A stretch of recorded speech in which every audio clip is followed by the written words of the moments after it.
देखिए अभी हम जो है बात कर रहे थे सेरिब्रल कॉर्टेक्स की कि सेरिब्रल कॉर्टेक्स जो है क्या है और सेरिब्रल कॉर्टेक्स की फंक्शनिंग किस तरह से होती है, सेरिब्रल कॉर्टेक्स के क्या क्या पार्ट होते हैं जो ना। तो सेरिब्रल कॉर्टेक्स जो है ये जो है सबसे हाईली डेवलप्ड जो है पार्ट है। केवल एनिमल और ह्यूमन के अंदर केवल यही डिफरेंस है कि सेरिब्रल कॉर्टेक्स जो है ह्यूमन बीइंग के अंदर ऐसा गिफ्ट है जो ये है और एनिमल में नहीं है जो है ना। तो अगर जो है अगर ह्यूमन बीइंग के अंदर से सेरिब्रल कॉर्टेक्स को हटा दिया जाए, इसका मतलब वो क्या बन जाएगा, जानवर बन जाएगा जो। तो उस चीज़ को जो है इसमें क्या क्या फंक्शनिंग होती है, कैसे वर्क करता है, उसके बारे में थोड़ा सा हम और डिटेल में बात करेंगे जो है ना। तो अभी हम जो है सेंसरी ऑर्गन्स के बारे में बात कर रहे हैं कि ये सेरिब्रल कॉर्टेक्स किस तरह से बात करता है, कैसे इसकी जो है फंक्शनिंग किस तरह से होती है जो है। तो उस चीज़ को थोड़ा सा और डिटेल में समझने की कोशिश करते हैं जो है। जैसे कि पिछले हमने जो है बात की थी कि किस तरह से इसकी फंक्शनिंग हो रही है, कि जैसे किसी चीज़ को हमको देखना है जो है ना। जैसे हमारे पास ये सामने पेन आया, तो इस पेन की कैसे प्रोसेसिंग हुई जो है। तो ये पेन जैसे हमारी आँखों ने देखा तो हमारा जो विजुअलाइज सेंटर है वो पीछे होता है, जिससे द विजुअल एरिया होता है, जिसको कहते हैं ऑक्सीपिटल रीजन। तो ऑक्सीपिटल रीजन के अंदर ये तीन जो है एरिया होते हैं, area number 17, area number 18, area number 19। तो सबसे पहले एरिया नंबर 17 में सेंसरी ऑर्गन जो भी हमने ये देखा, तो ये क्या हुआ, इनपुट हुआ, input this is the sensory input हुआ। तो सेंसरी इनपुट हुआ तो सबसे पहले ही किसी एरिया में पहुंचा, एरिया नंबर 17 में। ये इसका एक प्रोसेसिंग है कि 17 में जाएगा, फिर 18 में जाएगा, फिर 19 में जाएगा। तो एरिया नंबर 17 में इसका जो है रिसीव हुआ, फिर एरिया नंबर 17 से एरिया नंबर 18 में और 19 में, जिसको एसोसिएशन एरिया भी कहते हैं। ये एसोसिएशन एरिया में जो है ये एनालिसिस होती है एरिया नंबर 18 में, और फिर उसका रिकॉग्निशन होता है एरिया नंबर 19 के अंदर जो है। और फिर उसका जो है संबंध होता है वर्निक्स एरिया से जो है।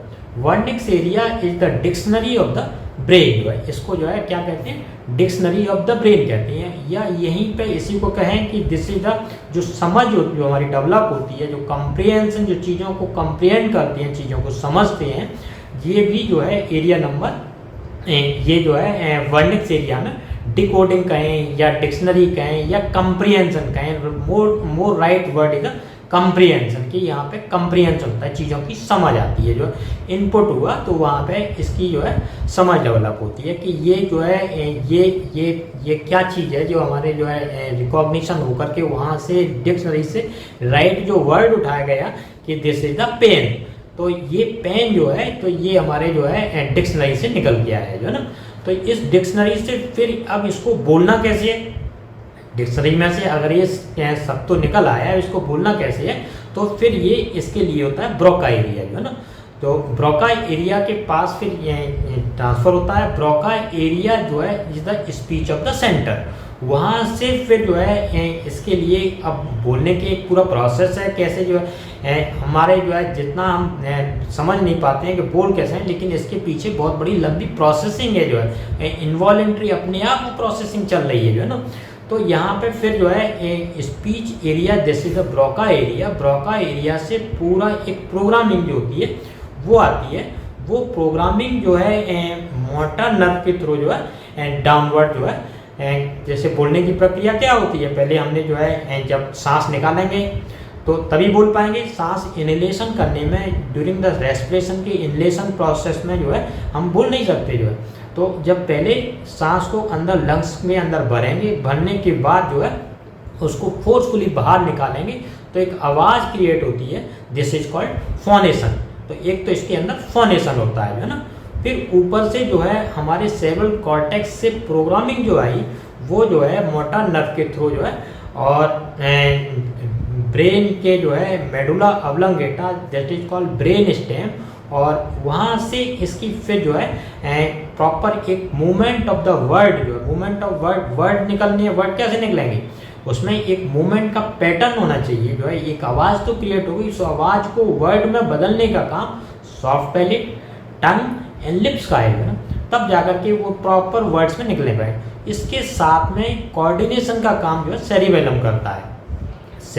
सेरिबेलम जो है कोऑर्डिनेशन का काम करता है। इसका मतलब क्या है, एक अच्छा जो है बोलने के लिए, स्पीच करने के लिए इन चीज़ों का पूरा कोऑर्डिनेशन होना जरूरी है। जैसे आँखों से देखने के बाद, आँखों से देखा तो वो जो है पहले अपने विजुअल एरिया में गया, विजुअल एरिया से डिक्शनरी में गया, डिक्शनरी से जो है स्पीच एरिया में गया, स्पीच एरिया फिर जो है फायर किया और वही जो proper movement of the words निकल करके आई, दिस इज अ प्रोसेसिंग। लेकिन साथ में जैसे ही हमने देखा गया, अब जैसे मान लीजिए ये तो एक प्रोसेसिंग ये हुई जो है ना देखने वाली। अगर हमने कान से सुना है जो है, तो कान से सुनने के बाद भी वो उसकी प्रोसेसिंग इसी तरह से होगी, जिससे पहले उसका जो है रिसेप्शन होगा, फिर जो है एनालिसिस होगी एरिया नंबर 18 के अंदर, 19 के अंदर रिकॉग्निशन होगा, फिर वर्निक्स एरिया। अब हमने केवल सुना है, आंखों से देखा नहीं है, सुना है, तो सुनने के साथ में जैसे कि अब हमने पेन सुना तो पेन की अपने आप एक पिक्चर भी क्रिएट हो जाती है जो है ना। अब माइंड में आप सोच करके देखो, जैसे कि कानों से, आंखों से हमने देखा नहीं और हमने कानों से सिर्फ सुना जो है, कान से सुनने के बाद अपने आप ब्रेन उसकी एक जो पहले से डिक्शनरी में जो चीज़ पड़ी है वहाँ से फाइंड आउट करके और उसकी वो जो है पिक्चर क्रिएट कर लेता है कि दिस इज द पेन, जो पहले से मेमोरी के अंदर पड़ी हुई है ना। तो मैं अब कान से सुना तो इसका पहले जो है रिसेप्शन हुआ, एनालिसिस हुई, रिकॉग्निशन हुआ, फिर ये वर्निक एरिया के अंदर डिक्शनरी के कंप्रीहेंड हुआ, कंप्रीहेंड होने के बाद में फिर ये अब जो है कान से सुनने के बाद भी हम इसको क्या है बोल गए, और साथ में इसका जो है इमेज भी हमारे माइंड में अपने आप क्रिएट हो गई। तो ये सारे जो है सेंसरी जो ऑर्गन्स हैं आपस में किस तरह से एक दूसरे के एक कोऑर्डिनेशन में काम कर रहे हैं जो है ना, उस चीज़ को थोड़ा समझने की कोशिश करो। फिर जो है अब जैसे अभी हमने दो चीज़ों की प्रोसेसिंग समझी जो है, मैं एक तो आंखों से देखने की प्रोसेसिंग को समझा, दूसरे कान से सुनने की प्रोसेसिंग को समझा। अगर जो है जैसे कि अगर किसी चीज़ की स्मेल है जो ना, this is also sensory input जो है, तो सेंसरी इनपुट जो है, जो स्मेल जो गई वो स्मेल, अब जैसे किसी मान लीजिए फ्लावर की स्मेल है, कोई जो है लहसुन की स्मेल है, कोई किसी गंध की स्मेल है, वो जो है जब अंदर जा रही है तो उसका भी प्रोसेसिंग इसी तरह से ब्रेन करता है। अब जैसे कि मैं गुलाब की खुशबू है मान लीजिए, तो जो है अब आपके न कान से सुनाई दे रहा है न आंखों से दिखाई दे रहा है, आपको सिर्फ जो है गुलाब जो पहले से आप जो इसकी खुशबू जानते हो वो आपने स्मेल किया। अब जो है उससे जो है अपने आप, अब आपसे पूछें कि क्या, तो अपने आप बता दो कि ये तो गुलाब का खुशबू है। साथ में गुलाब के जो फ्लावर है उसकी भी एक इमेज बन करके आपके दिमाग में तैयार हो गई। तो इसका प्रोसेसिंग इसी तरह से हुई कि स्मेल के थ्रू ये गया, एनालिसिस हुई, रिकॉग्निशन हुआ, फिर उसका डिक्शनरी से वर्ड आया, डिक्शनरी से वर्ड आने के बाद में फिर जो है ब्रोका एरिया के पास गया, फिर वो मोटार एरिया के पास, फिर मोटार नर्व के द्वारा जो है हमारा पूरा एक जो है स्पीच जो वर्ड निकले। तो जो वर्ड निकले दिस इज द आर्टिकुलेशन कहते हैं। इस प्रोसेस को क्या कहते हैं, आर्टिकुलेशन कहते हैं। जो कि अगर अब थोड़ा सा इसमें और थोड़ा सा चीज़ों को समझते हैं। अगर कोई बोल नहीं पा रहा है तो ऐसी स्थिति है, बोल नहीं पा रहा है, तो बोलने के पीछे हो सकता है कि कारण क्या हो सकता है, बोल नहीं पा रहा है तो कि जो है प्रॉपर लंग्स में वीकनेस है, हवा जो भरनी चाहिए वो हवा भर नहीं पा रहा है, आवाज़ निकल नहीं पा रही है। अगर यहाँ पे किसी तरह की कोई परेशानी है तो उसको हम कहते हैं डिस्फोनिया है ना। अगर जो है स्पीच के अगर यहाँ अगर ऊपर से प्रोग्रामिंग नहीं आ रही है, जो ऊपर से मोटार एरिया से स्पीच ब्रोका एरिया से प्रोग्रामिंग नहीं आ रही है, तो जो है इन शब्दों को बोल नहीं पाएगा, तो आर्टिकुलेशन नहीं हो पा रहा। तो अगर आर्टिकुलेशन नहीं हो पा रहा है इसको कहते हैं डिसअर्थीरिया। तो डिस्फोनिया अलग, डिस्फोनिया में जो है फोनेशन में परेशानी है, और डिसआर्थीरिया के अंदर जो है आर्टिकुलेशन में प्रॉब्लम है। इसके हमें लेबोरेटरी में अलग अलग डिसआर्थीरिया और ये अलग अलग मीनिंग मिलेंगे जो ना, तो उन चीज़ों को भी समझना जरूरी है। रिपोर्टरी से अभी हम जो इन चीज़ों को समझ रहे हैं इनको फिर हम जो है रिलेट करेंगे अपनी रिपोर्टरी मैट्रिया मेडिका से कि किस तरह से ये सारी चीज़ें जो है कंप्रीहेंड हो रही हैं। अब देखिए हमने 3 चीज़ें समझी, अब तीसरे के बाद हम चौथी चीज़ समझें कि न तो अभी हम जो है आँखों से देख रहे हैं, न कान से सुन रहे हैं, न स्मेल कर रहे हैं।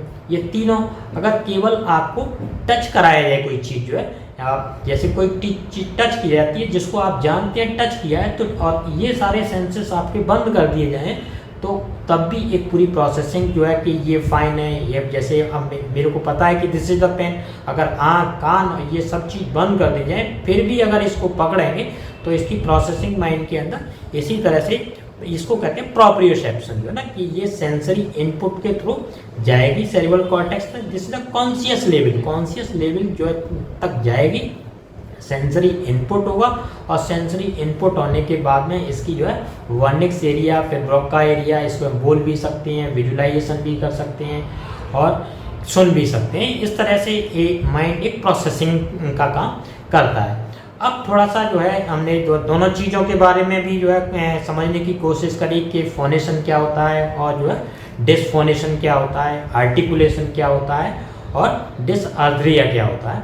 अब थोड़ा सा इसको डिटेल में समझने की कोशिश करते हैं ब्रेन की फंक्शनिंग को। जो है मान लीजिए कि किसी को एक एक्सीडेंट हुआ, किसी को किसी तरह की कोई परेशानी हुई एक्सीडेंट में जो है, और उसके सेरेब्रल हेमिस्फीयर को जो है सेरेब्रल कॉर्टेक्स को डैमेज हुआ, और डैमेज में मान लीजिए उसका जो है वर्निक्स एरिया जो है वर्निक्स एरिया में डैमेज हुआ, वर्निक्स एरिया उसका जो है डैमेज हुआ। तो अब ऐसी स्थिति में उसको क्या होगा, जो है अगर वर्निक्स एरिया डैमेज हुआ है तो वो जो है वर्निक्स एरिया में डैमेज हुआ है, तो अगर उसको कोई चीज़ दिखाई जाती है तो देखेगा, देखने के बाद में उसको एनालिसिस भी करेगा, रिकॉग्निशन भी करेगा, लेकिन उसके लिए जो राइट वर्ड है जो है वो नहीं आएगा, जो है ना वर्ड नहीं आएगा तो ब्रोका एरिया के पास जो है नहीं पहुंच पाएगा, तो क्या उस चीज़ को बोल पाएगा, नहीं बोल पाएगा, उसके लिए राइट वर्ड नहीं बोल पाएगा।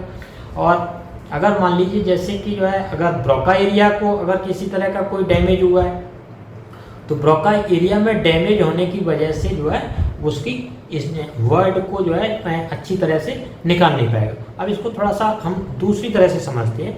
मान लीजिए कि एक एक्सीडेंट में एक जो है हस्बैंड का जो है ब्रोका एरिया डैमेज हुआ, और मान लीजिए वाइफ का जो है वर्निक्स एरिया डैमेज हुआ।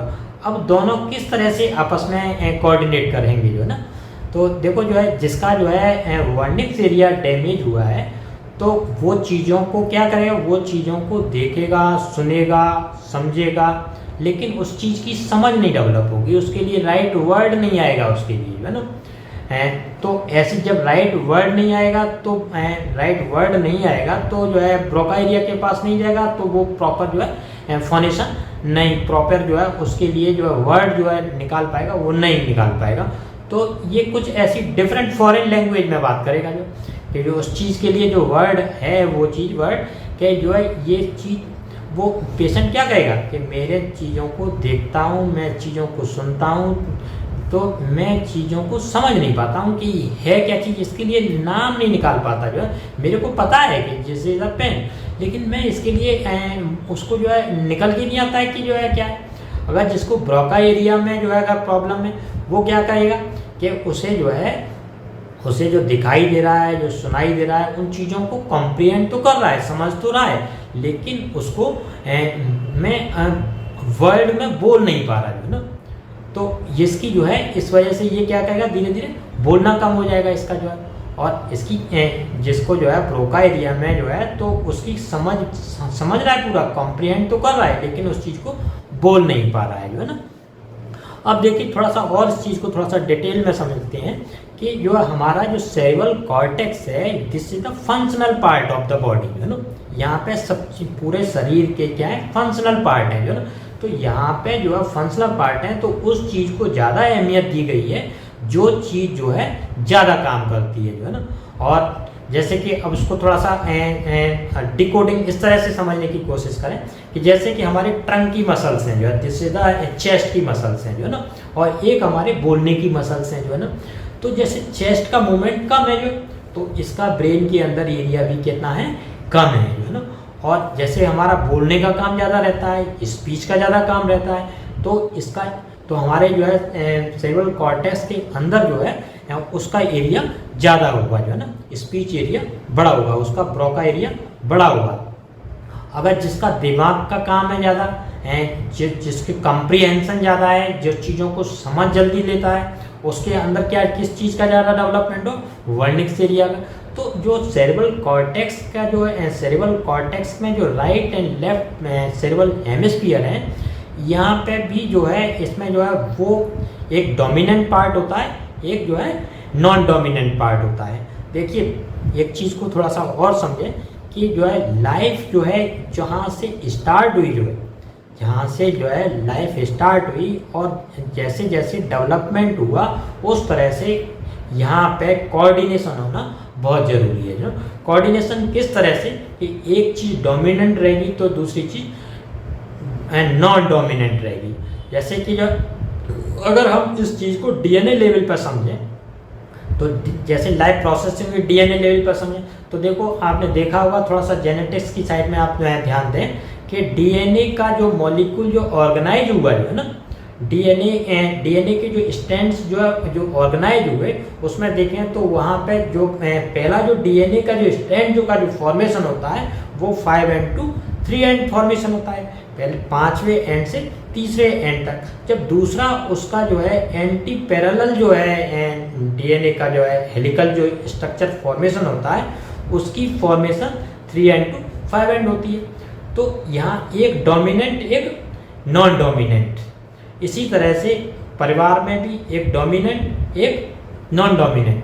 किसी भी काम को एक अच्छी तरह से सुचारू रूप से चलाने के लिए एक डोमिनेंट एक नॉन डोमिनेंट होना, रिसेसिव होना बहुत ज़रूरी है। एक चीज़ एक्सप्रेस होती है, दूसरी नॉन एक्सप्रेसिव होती है ना।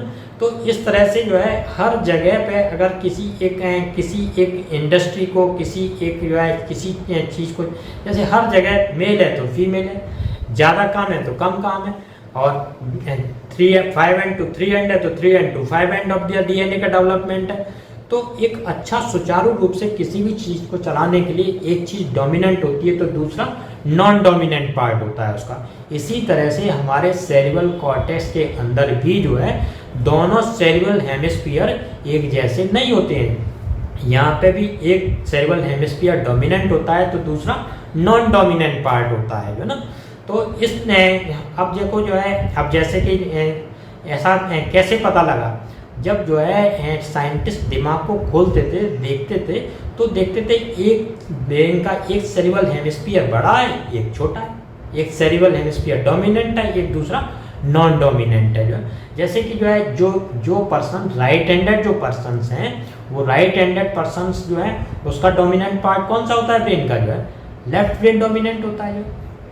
और जो देखा गया कि जो है जो आदमी राइट हैंडेड है और जो उसका ब्रेन का पार्ट कौन सा डोमिनेंट पाया गया कि लेफ्ट ब्रेन डोमिनेंट पाया गया। और जो पर्सन लेफ्ट हैंडेड था, जो लेफ्ट हैंड से अपना काम करता है, उसका ब्रेन का डोमिनेंट पार्ट कौन सा हुआ, राइट ब्रेन डोमिनेंट हुआ। तो इस तरह से जो है ये क्रॉस सेक्शन में जो है डोमिनेंसी रहती है। जो ऐसा होता क्यों, क्योंकि जो है जब ब्रेन का डेवलपमेंट हुआ तो डेवलपमेंट के साथ में जो है स्टेबिलिटी प्रोवाइड करने के लिए right side of the brain control the left side of the body, और left side of the brain control the right side of the body को कंट्रोल करता है। जो तभी उसके अंदर स्टेबिलिटी आएगी। ऐसा होता क्यों, क्योंकि जो है अगर देखें सेरेब्रल कॉर्टेक्स के जो कॉर्टिकल जो फाइबर्स होते हैं वो मेडुला के अंदर जो है आकर के जो है क्रॉस लिंक होता है उसका। जो है राइट जो है सेरेब्रल हेमिस्फीयर के जो है कॉर्टिकल फाइबर्स जो है वो मेडुला के अंदर क्रॉस होकर के ब्रेन स्टेम में कहाँ सप्लाई करते हैं, राइट के लेफ्ट में और लेफ्ट के राइट साइड में जो है ना। तो एक ब्रेन का पार्ट डोमिनेंट होता है और दूसरा नॉन डोमिनेंट पार्ट होता है। तो इस चीज़ को थोड़ा सा और जो है समझने की कोशिश करते हैं। तो अभी हमने जो है फोनेशन समझा, आर्टिकुलेशन समझा और डिस्फेजिया समझा। जो है ना, डिस्फेजिया के अंदर हमने समझा कि अगर वर्निक्स एरिया को किसी तरह का कोई डैमेज होता है तो उसको जो है क्या परेशानी क्रिएट होगी, और अगर जो है उसके ब्रोका एरिया को जो है डैमेज हुआ है तो वो प्रॉपर बोल नहीं पाएगा। जो है ना, इस कंडीशन को डिस्फेजिया कहते हैं। अब देखो जो है तीसरी चीज़ समझते हैं, अगर दोनों के बीच का जो पाथ है, जो ना दोनों के बीच का जो कनेक्शन है Broca area and Wernicke's area, अगर वहाँ पे किसी तरह का कोई डैमेज होता है, क्योंकि अगर जैसे हम देखते हैं कि कोई आदमी लगातार कंटिन्यूअसली किसी चीज़ को जो है रिपीटेशन कर रहा है, repetition is the process of the दोनों के बीच का जो वर्निक्स एरिया और वर्निक्स एरिया और ब्रोका एरिया के बीच में अगर कनेक्शन ज़्यादा है तो उसका रिपीटेशन भी ज़्यादा होगा। तो अगर इसके बीच में अगर जो है डैमेज हो जाए, अगर इसके फाइबर में किसी तरह का कोई डैमेज हो जाए तो ऐसी स्थिति में क्या होगा, उसके रिपीटेशन कम हो जाएंगे, जो है ना, दोनों कंप्रीहेंशन और स्पीच के बीच में रिपीटेशन वो कम हो जाएगा। तो इस तरह से जो है डिस्फेरिया जो हो सकता है, इसको हम डिस्फेरिया कहते हैं। अगर जो है ब्रोका में किसी तरह की कमी की वजह से जो है हो रहा है तो प्रॉपर जो है आर्टिकुलेशन ऑफ द वर्ड नहीं आ पाएगा, तो इसको कहेंगे ब्रोका डिस्फेरिया। वर्निक्स की वजह से अगर किसी तरह के जो है नहीं बोल पा रहा है तो उसको कहेंगे वर्निक्स डिस्फेरिया जो है। और दोनों के बीच में जो कनेक्शन है जो है वर्निक्स एंड ब्रोका एरिया के बीच में कनेक्शन की वजह से अगर नहीं प्रॉपर बोल पा रहा है तो इसको कहते हैं कंडक्टिव डिस्फेरिया कहेंगे, जो है इसको कंडक्टिव की वजह से जो है दोनों के बीच में कंडक्शन प्रॉपर नहीं है।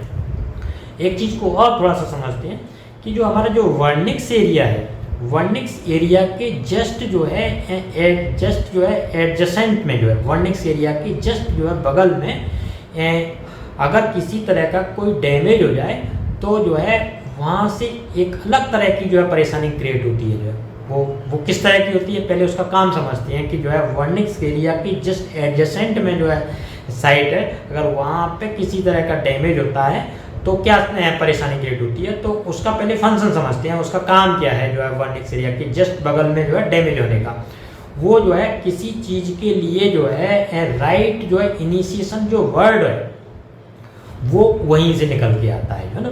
अब जैसे कि उसको कहते हैं नॉमिनल अफेरिया। नॉमिनल मतलब उस चीज़ का नाम नहीं आ पाएगा, जो है ना। अब जैसे कि जो है मान लीजिए एक थोड़ा सा समझो उसको कि मान लीजिए एक आदमी है जो है ना, और वो रात को ठीक सोया, सुबह मान लीजिए उसके वर्निक्स एरिया के जस्ट बगल में जो है वो जो है डैमेज हो गया, जो है ना।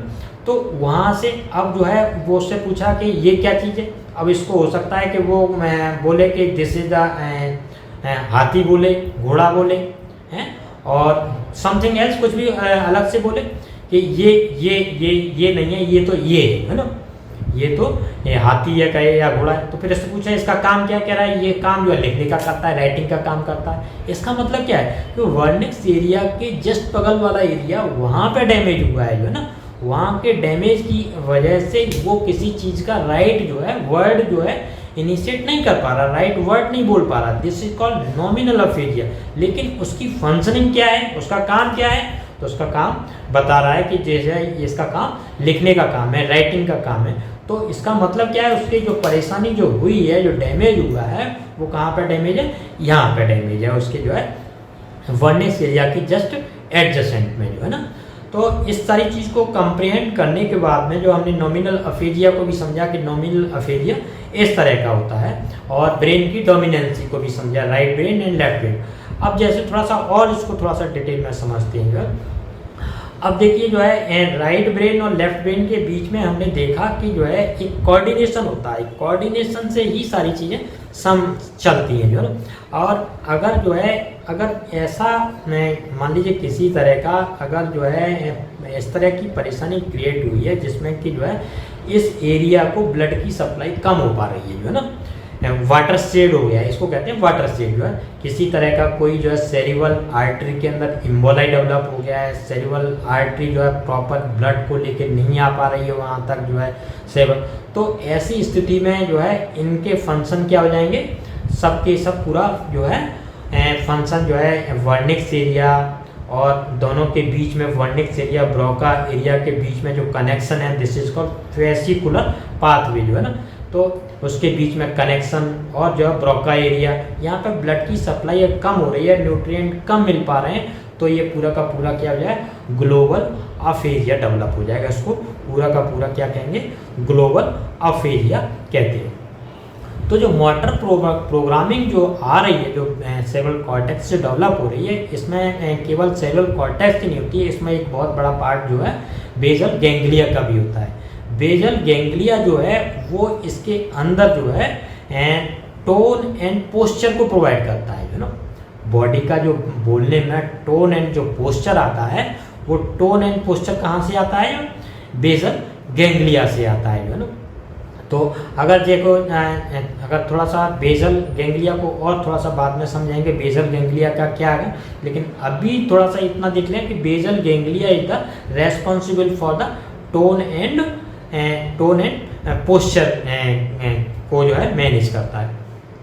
अब थोड़ा सा इसकी चीज़ की जो है हम जो और डिटेल में थोड़ा सा जाते हैं, जो है ना, कि जैसे कि हमने पहले जो है पहले बात हुई थी और हम सब लोग जानते हैं कि ब्रेन का जो डेवलपमेंट हुआ वो कहाँ हुआ? सबसे पहले मेडुला का, मेडुला के बाद फिर सबसे पहले जो है मेडुला ऑब्लंगेटा, जिससे कि ब्रेन स्टेम कहते हैं, वो डेवलप हुआ।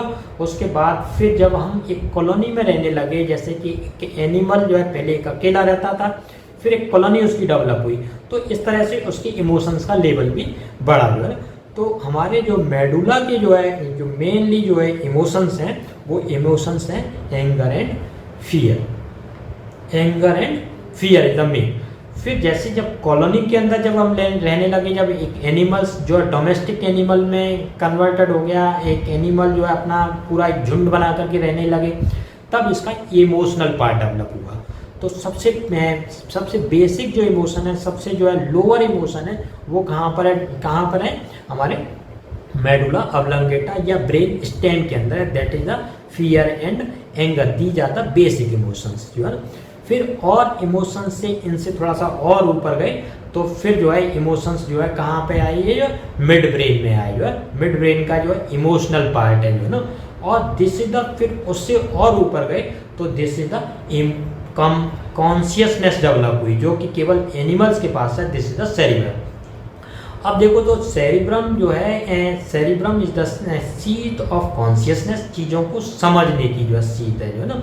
और साथ में जो है जितना भी जो है थोड़ा सा और डिटेल में इसको देखते हैं सेरेब्रल कॉर्टेक्स को, जो है कि जो है हमारा प्री फ्रंटल कॉर्टेक्स है, pre frontal cortex is the main seat of the behavioural seat. जो हम आपस में एक दूसरे के साथ जो बिहेवियर होता है, वो कहाँ से जो है? प्री फ्रंटल कॉर्टेक्स से, जो है। और मनी जो है वो भी कहाँ पे? प्री फ्रंटल कॉर्टेक्स पे, जो है। और तो ये और memory centre of the memory का जो सेंटर है, याददाश्त रिमेम्बरिंग का जो सेंटर है, दिस इज द इसका भी कहाँ पर है? प्री फ्रंटल कॉर्टेक्स में, जो है ना। तो ये जो है जैसे कि तो फिर ऐसी स्थिति में और क्या क्या काम है इसके, जो है हमने जो है वो सारी चीज़ें डिस्कस की बोलने का। अब जो है इस चीज़ को थोड़ा सा हम जो है अपनी जो है रिलेट करते हैं रेपर्टरी से, मेडिसिन से, जो है कि किस तरह से जो है ये सारी चीज़ें जो है उसको फिर एक एक्सट्रोवर्टेड पर्सनालिटी थी, इंट्रोवर्टेड क्यों हो गई, एक इंट्रोवर्टेड पर्सनालिटी थी, वो एक्सट्रोवर्टेड क्यों हो गई, क्या ऐसे इमोशंस फीलिंग हुए। तो मेन जो इमोशंस हैं जो है इसके जो है सेरेब्रल कॉर्टेक्स के, दिस इज द एम्बिशन, मतलब जो है मेमोरी और बिहेवियरल पैटर्न, ठीक। तो ये सारी चीज़ें हैं, ये चीज़ों को और क्या चीज़ जो कानों से हमने सुनाई दे रहा है उसकी प्रोसेसिंग यहीं पर हो रही है, आँखों से दिखाई दे रहा है उसकी प्रोसेसिंग यहीं पर हो रही है, और जो हमने टच किया उसकी भी प्रोसेसिंग यहीं पर हो रही है। अब जैसे कि किसी को कोई परेशानी डेवलप होती है, तो अब उनको थोड़ा सा इसको और थोड़ा सा डिकोड करके अलग तरह से समझते हैं।